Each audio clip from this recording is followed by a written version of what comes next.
눈을 떴을 때 천장에 형광등하고 그밖에 안 보였거든요. 내가 왜 여기에 누워 있는지를 잘 모르겠더라고요. 병실 올라올 때까지, 집사람 만날 때까지도 기억이 잘 안 났습니다. 옆에 사람이 있으니까 이제 살았구나 그런 생각이 많이 들었습니다. 그때까지 저는 정확하게 왜 왔는지 모르고 있다가 백화점 시설 그걸 관리하는데 그 동파가 생겨갖고 한 일주일 동안 물이 계속 새었거든요. 그것 때문에 스트레스 받아가지고 그러거든요. 쓰러지긴 쓰러졌는데 기억이 전혀 안 나요. 심정지 전에는 일하는 것도 겁이 없고 그냥 스트레스도 없이 일을 했는데 심정지 온 이후부터는 스트레스를 받고 있는 걸 대신 안 하려고 그럽니다. 겁이 나가지고. 같이 그때 제가 일하는 동료가 있었거든요. 내가 동료를 만나니까 너무 고맙다 이야기하고 CPR을 하신 분 소방 방재실 과장님한테 제가 고맙고 제가 또 식사는 한번 다 대접했습니다.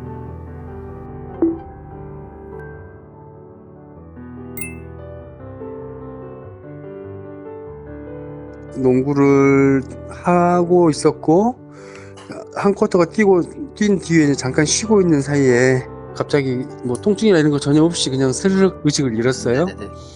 그리고 나서 이제 저는 기억이 없지만 나머지 주변에 있는 사람들이 좀 그나마 다행스럽게 빨리 보고 와가지고 이제 심폐소생술을 하고 119가 도착했을 때쯤 제가 의식이 들었어요. 아, 네.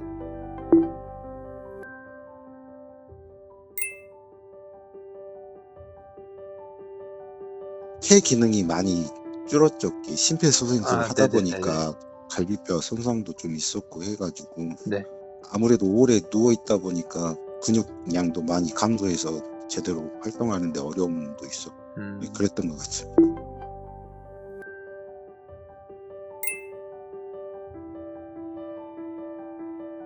저과 기억력 같은 것이 조금 떨어져서 더디죠. 네네.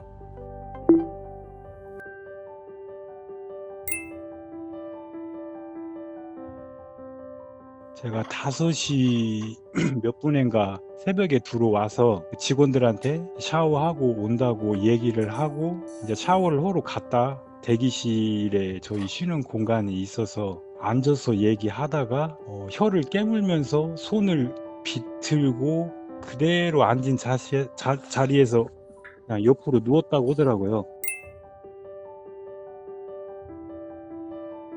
앞으로 뭐 남은 인생 뭐 가족들하고 뭐 아무 탈 없이 그냥 열심히 사는 것밖에 없죠. 뭐.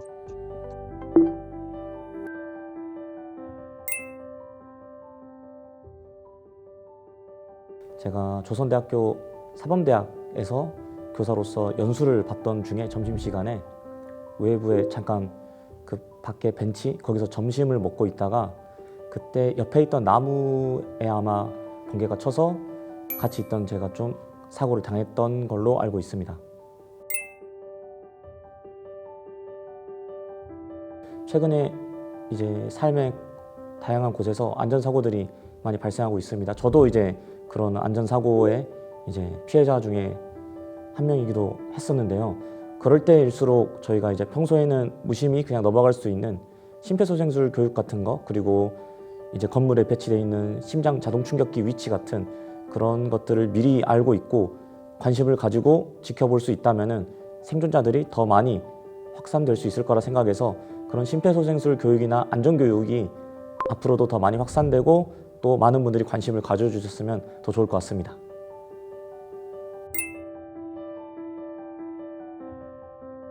조교 선생님들, 그리고 출동해서 와주신 119 구급대원 선생님들, 사실 제일 먼저 뛰게 해줬던 거는 조선대학교 응급의학과 교수님들, 그 다음에 이제 이어서 받아주신 전남대학교 응급의학과, 순환기내과, 성형외과, 재활학과 교수님들, 그리고 거기 함께 저를 돌봐주셨던 간호사 선생님들, 중환자실에 아침마다 찾아와서 제 쾌유를 빌어주신 저희 학교 송창구 교장 선생님, 그리고 학교 관계자분들, 그리고 직장 동료분들, 그리고 마지막으로 저를 위해 걱정하고 기도해 주신 모든 분들께 감사 인사를 다시 한번 드리고 싶습니다.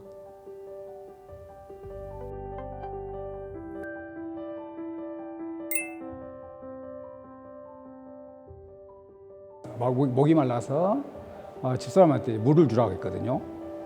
그래 물 마시고 나서 어째 팔이 이렇게 힘이 없더라고요. 그래서 집사람한테 좀 주물러 주라고 했는데 주무르고 있는 상간에 눈이 이제 뒤집어지면서 쓰러졌다고 그러더라고요.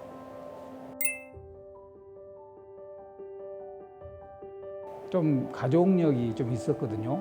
저희 동생도 인천 길병원에서 심장 수술했고, 저 어머니도 심장 수술하셨고, 그것도 하나에 포함된다고 그렇게 말씀하시더라고요.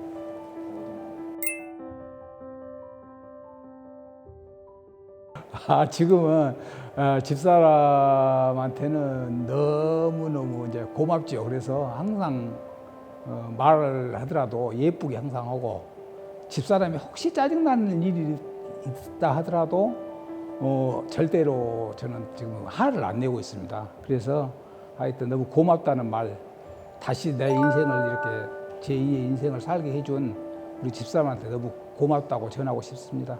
사랑합니다, 정미 씨.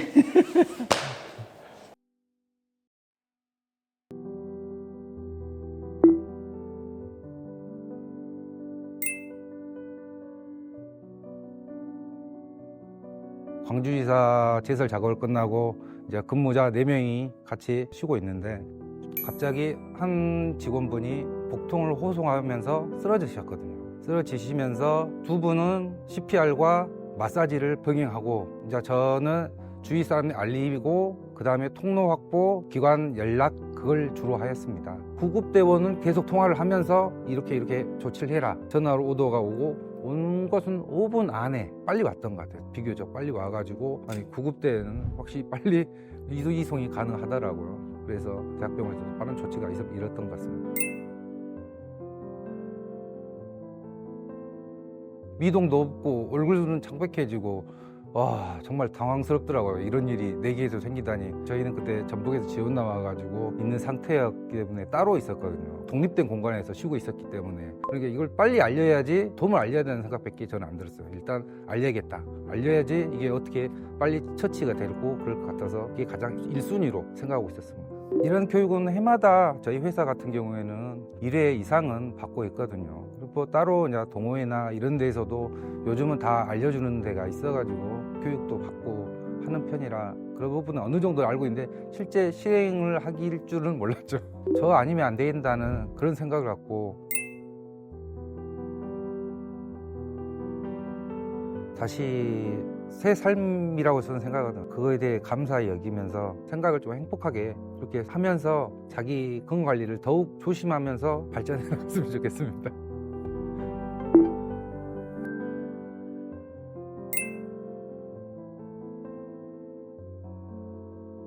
그날 저희가 풋살을 하고 있었는데 반대쪽에 있는 형님께서 야 잠깐만 다 멈춰봐 하시길래 한 분이 틱 하고 쓰러지시더라고요. 그래서 그분 주위로 다 같이 몰려들었던 기억이 납니다.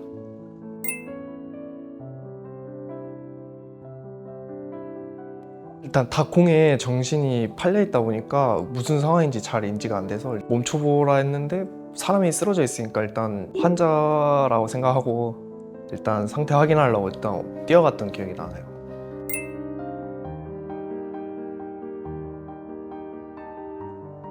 이게 심정지 상황이 흔하게 일어나는 일은 아닌데 어쩌다가 한번 진짜 내 부모님이 될 수도 있는 거고 내 주변 사람이 갑자기 픽 하고 쓰러졌을 때 내가 주변에 있다면 아무것도 하지 못한 상황에서 가버리신다면 그게 더 좌절감이 될 것 같아요. 일단 뭐라도 하나 한다는 심정으로 CPR 같은 상황에서도 고민하지 말고 바로 행동을 했으면 좋겠어요.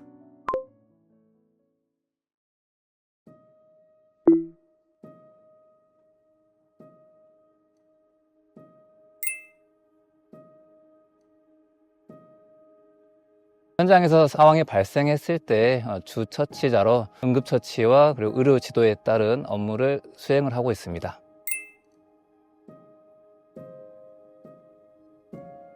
심정지 상황이 추정이 되면 일단 상황실에서는 구급차 2대가 출동을 하게 됩니다. 그리고 신고자와 구급 상황관리센터를 통해서 환자 상태를 추가적으로 파악을 하고 그리고 그에 따른 적절한 처치를 지도하고요. 일단 심정지 상황이기 때문에 가슴 압박이 가장 중요하기 때문에 가슴 압박을 지도하고 그리고 자동 심장 충격기가 있을 경우 적용을 안내를 합니다.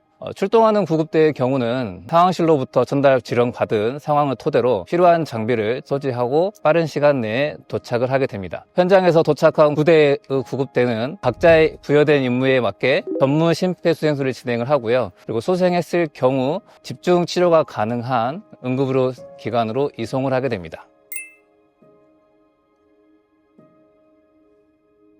119에 신고를 할 때는 대부분의 신고자분들이 마찬가지 상황일 거예요. 긴박하고 그리고 극도의 흥분 상태로 전화를 하게 됩니다.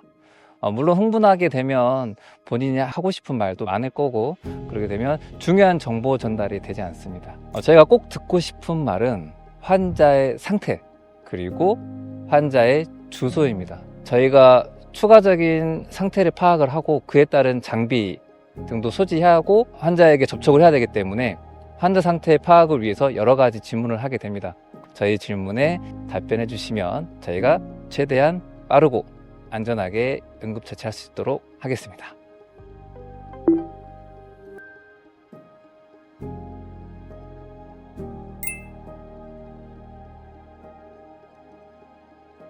저는 메인 처치자로 리더 역할을 하며 의사와 영상통화 및 전화를 하고 그 환자의 상태를 파악하고 전달하는 그런 역할을 하고 있습니다. 일단 병원에서 케이타스라는 환자 분류도가 있고요. 저희도 이제 소방은 먼저 가서 보기 때문에 프리케이타스라는 그 분류도 체계를 저희가 하고 있습니다. 이게 1에서 5까지 있고요. 1이 제일 이제 급한 심정지나 경련, 실신 이런 것들이 있고 순차적으로 먼저 저희가 파악을 하고 단순, 고열, 아니 복통, 어지럼증, 구토 증상 이런 게 이제 밑에 순위가 됐는데 저희가 프리케이타스로 환자의 그 상황과 활력 징후를 통해서 1에서 5단계까지 최선을 다해서 판단을 하고 있으니까 꼭 믿어주셨으면 좋겠습니다.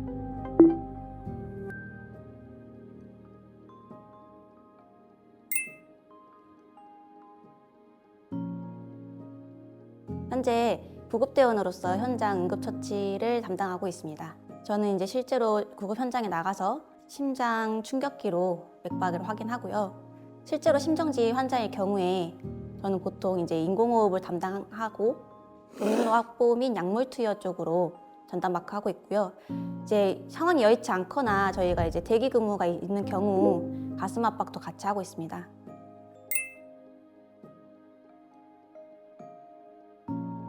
실제로 저는 매 출동 때마다 이 환자가 제 가족이다라는 생각을 기본적으로 하고 가고 있기 때문에 누군가 조금이라도 도와주셨다면 그 심장 압박이 고품질이던 이제 좀 낮은 품질이던 그게 큰 의미가 있거든요. 초기 그 4분의 그 시간이 가장 큰 유의미하기 때문에 안 하고 계실 때는 많이 안타깝고요. 이제 하고 계셨을 때는 저희가 바로 이어받아서 지속할 수 있어서 저희가 현장에서 직접 느끼기에도 하셨던 분들이 저희가 심장 충격이나 더 할 수 있는 게 케이스가 많았었습니다.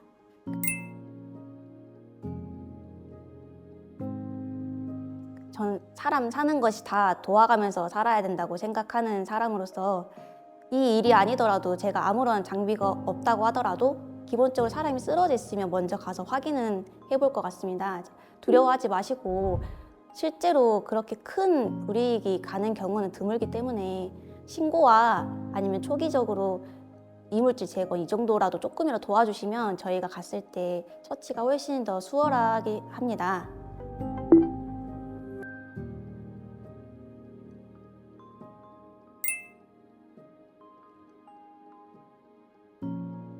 구급대원으로서 운전과 구급 업무 왔다 갔다 하면서 같이 임무를 수행하고 있습니다.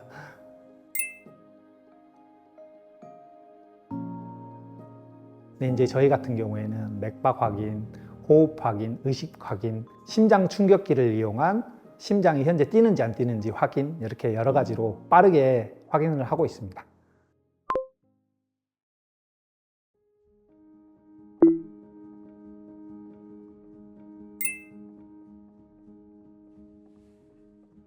심정지가 발생을 했을 때 심실세동이라는 이런 부정맥이 발생할 수 있는데 그럼 부정맥이 발생되는 순간에 제세동을 시행을 하면 소생률이 굉장히 올라갑니다. 그 환자는 그런 케이스였고요. 현장에서 심실세동이라는 부정맥이 확인이 됐고 119 구급대 단계에서 제세동을 시행을 했고 그게 성공적으로 제세동이 잘 치료가 돼서 현장에서 바로 심장이 뛰기 시작했습니다. 응급실에 왔을 때 역시 이송 시간이 꽤 길었음에도 불구하고 의식이 회복이 안 됐더라고요. 의식이 회복되지 않았을 뿐더러 경련과 같은 증상이 있었기 때문에 뇌 손상이 있다고 판단을 했고 그래서 저체온 치료 같은 치료가 필요했었던 환자입니다.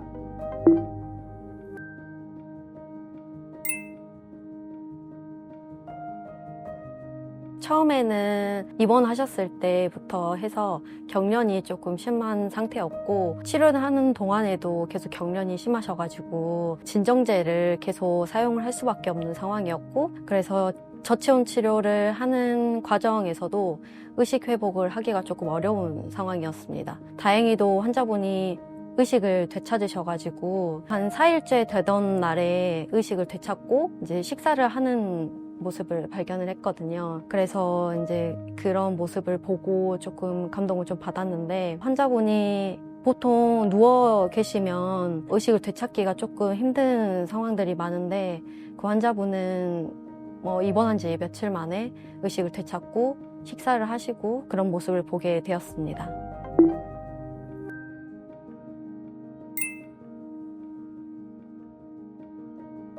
출근을 했는데 이제 그때 이제 마침 낙뢰 사고로 당하신 분이 심폐소생술을 한 이후에 이제 계속 심위성 쇼크로 심장이 계속 돌아오지가 않아서 에크모라는 이제 장비를 넣고 저희 쪽으로 이제 올라오셨다라는 소식을 듣고 저도 이제 근무하면서 처음 이제 겪었던 일이어서 어떻게 접근할지는 몰랐었는데 사실 이제 맨 처음 올라오시고 난 상태에서 이제 에크모라는 거대한 기계와 코랑 입에서도 이제 출혈 같은 것도 많으셨고 전반적으로 좀 아수라장 같은 상황이 좀 많이 생각이 났던 것 같습니다.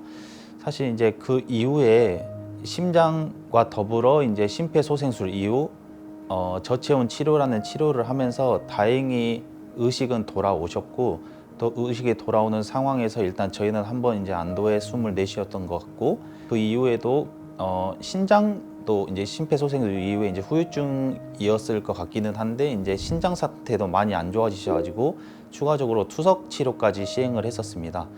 그러면서 의식이랑은 돌아오셨고 투석 치료를 하면서 몸을 조금 만들어 나가고 있는 와중에 폐도 이제 사실 정상적으로 빨리 돌아오시지는 못하셔가지고 인공호흡기 치료를 꽤 하고 계셨었고 8월 15일 날로 기억을 하고 있는데 그 전까지 인공호흡기를 빼기 위한 노력도 연습을 차근차근 해야 되는데 그 전날까지도 이제 많이 실패를 해가지고 저희가 좀 많이 아쉬웠던 상황에서 약간 기적적으로 8월 15일 날 이제 인공호흡기를 뗄 수 있었고 그 이후에도 이제 환자분이 잘 이겨내셔가지고 그렇게 좀 치료가 좀 잘 된 것 같습니다.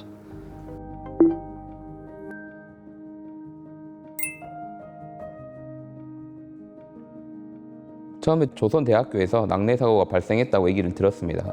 가장 근거리 병원이 어쨌든 조선대 병원이 있으니까 조선대 병원으로 먼저 환자 이송했다는 얘기까지는 들었고 그쪽 응급실에서 현재 환자 상태가 점점 안 좋아지고 있다. 환자 생존을 유지하는데 좀 문제가 있다라는 얘기를 들어가지고 조선대 병원에 전화를 했고 혹시 환자 상태가 어떠느냐, 지금 바로 이송 가능하느냐라고 얘기를 했었고요.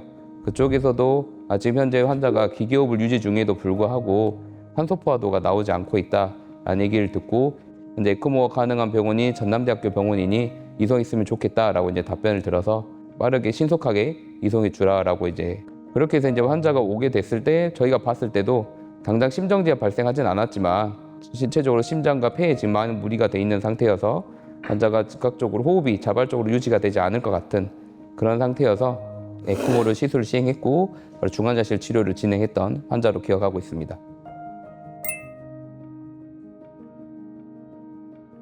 환자분은 심장 기능도 떨어져 있고 심장 기능이 떨어져서 폐에도 물이 많이 찬 상태여서 심장과 폐 기능이 둘 다 떨어진 상태였습니다. 당장 심장은 뛰고 있지만 심장과 폐 기능이 떨어진 상태고 이게 회복하는 시간을 벌어줘야 되기 때문에 에크모를 적용을 했고 다행히 시간이 지나면서 환자가 회복을 하면서 저희가 이제 에크모 기계를 뗄 수 있을 때까지 회복을 많이 했던 환자였던 것 같습니다. 근데 초기에는 굉장히 불안정하고 굉장히 위험했던 순간들이 많이 있었습니다.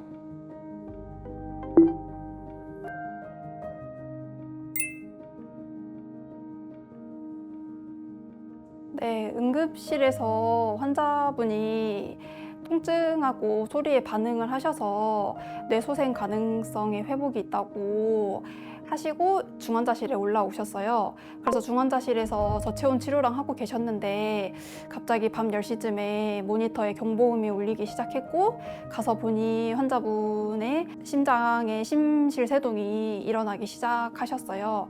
그래서 의료진들이 다 달라붙어서 전기 충격 재세동을 하고 약물을 투여한 후에 다시 안정을 되찾으셨던 기억이 있어요.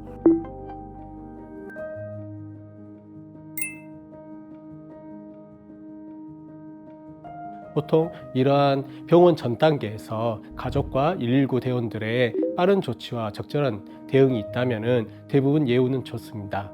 저희 병원 도착했을 당시에도 의식은 아직 회복하지 못하고 특히 이제 눈이 한쪽으로 돌아가 있는 듯한 경련 양상이 보이는 것은 보통 나쁜 예우를 암시할 수도 있지만 응급실에서 저희가 환자를 진찰했을 때 통증에 어느 정도의 반응이 보인다는 것은 그래도 뇌 손상이 심각한 단계는 아니라고 예측할 수 있었습니다. 그렇기 때문에 우리는 이 환자 같은 경우에 빠르게 중환자실로 입원을 하고 또한 순환기내과와의 협진을 통해서 혈관 조영술까지 시행하면서 적극적인 대응을 시도할 수 있었습니다.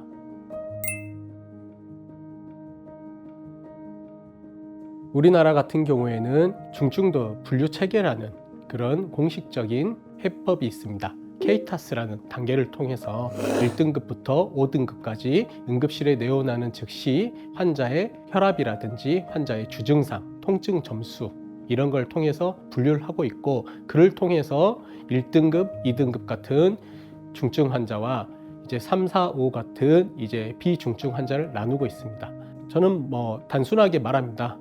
저기에 있는 환자를 제가 지금 보러 가야 됩니다. 그리고 저 환자들은 바로 저기 누워있고 기계호흡기나 다른 집중치료를 시행하는 것을 보여드립니다. 이러면서 저기 가봐야 되니까 좀 천천히 기다리시게요 하면은 대부분 다 잘 알아들으십니다.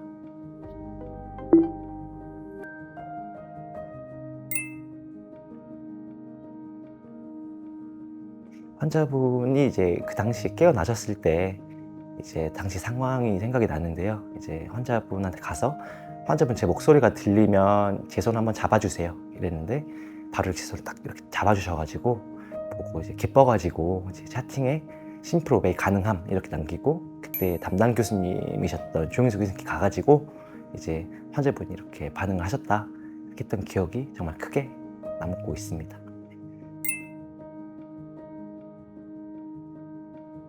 이제 그때 당시에 가족분들이 되게 초동 대처를 잘 해주셔가지고 환자분이 뇌손상 없이 건강하게 이제 병동 올라가시고 퇴원하시고 이렇게 되었던 것 같아요. 이제 아마 가족분들의 사랑이 만들어낸 해피엔딩이 아닐까 하는 생각이 듭니다.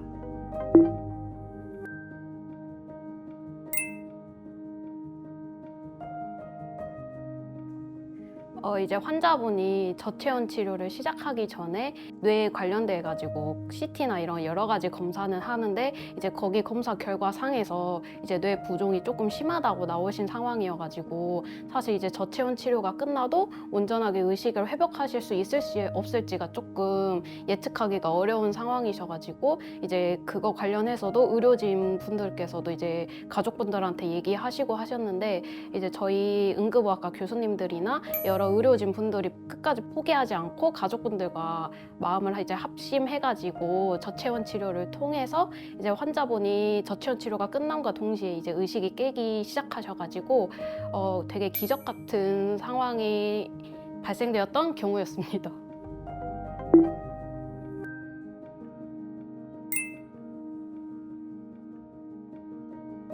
네, 제 기억으로는 이제 천운이 따랐던 환자라고 기억을 하고 있습니다.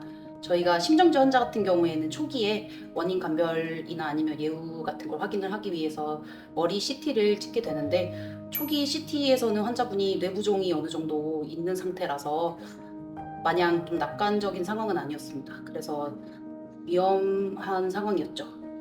하지만 다만 환자분이 젊고 건강하고 구급대원님들 앞에서 심정지가 발생해서 그래도 좀 의식이 회복될 가능성이 있겠구나라는 희망도 좀 품고 있었습니다.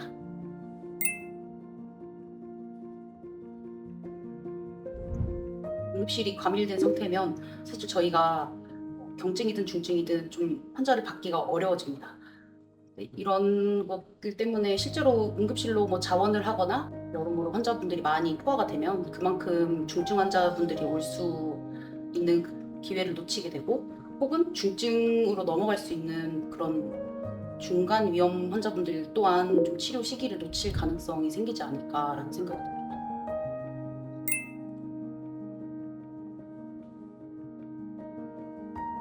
여러 번 이제 언급될 것 같은데 걸어 다닐 수 있고 내가 스스로 증상을 자각을 해서 자원을 할 수 있는 상태라고 하면 일반적으로 평일에는 외래 진료를 보시는 거를 권고드리고 그 외에 응급실 진료가 필요할 것 같다라고 생각이 드시면은 큰 병원이 무조건 좋다라는 생각보다는 이게 뭐 나의 상태나 아니면 이제 뭐 가까운 병원 먼저 내원하셔가지고 상태 체크를 받아보시는 것이 어떤가 생각합니다.